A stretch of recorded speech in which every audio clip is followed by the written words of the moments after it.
Oui, je pense que les principaux intéressés croyaient que ce serait plus facile aussi, hein, parce que on en avait parlé avant le match, mais entre en parler et le concevoir, c'est des choses. Mais la deuxième a été vraiment très ordinaire. On va peser nos mots. En troisième période, on a vu une équipe qui a fait preuve de beaucoup de résilience, qui est revenue dans le match, qui a travaillé fort. Il faut lancer au filet. C'était pas tous des buts d'une extrême beauté, hein, mais quand la lumière rouge s'allume et qu'on a les bras dans les airs, le résultat est là. Il faut lancer au filet. Avec 4 tirs en deuxième période, je pense qu'on s'est battu nous-mêmes. Puis de l'autre côté, ils ont quand même des bons marqueurs. Puis ils ont un certain potentiel offensif, un bon gardien d'un filet. Faut pas jouer avec le feu non plus.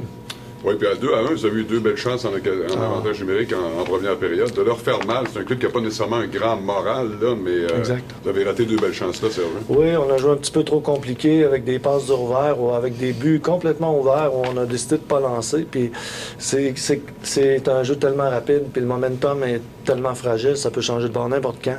Quand tu commences à jouer avec le feu, tu te brûles. Et tu parlais de ta préparation pour ce match-là, jusqu'à quel point... c'est sûr que vous placez les choses, vous leur dites, etc., mais tant que les gars se brûlent pas, hein, le message est un peu plus difficile à faire passer. C'est l'avantage numérique aujourd'hui de l'autre côté qui a été extrêmement solide et qui nous a fait mal. Sur des jeux, la plupart du temps, anodins, hein, c'est des marquages de bâton qui n'ont pas été bien faits en bas de zone. Puis, écoute... on a assisté à des performances un peu plus en dents de scie à des positions clés. Parce qu'hier, tes gars lançaient au but, fonçaient au but, se posaient pas trop de questions. Là, on a commencé à vouloir jouer du beau hockey là, pour en mettre plein la vue. C'est souvent ce qu'on essaie, peut-être à l'occasion contre des équipes comme celle-là, puis c'est ce qui peut nous coûter cher. En bout de ligne, vous avez gagné quand même. Hein? Oui, mais même en troisième période, il y a un revirement sur le dernier but qu'ils ont marqué, là, le quatrième plutôt. Pardon.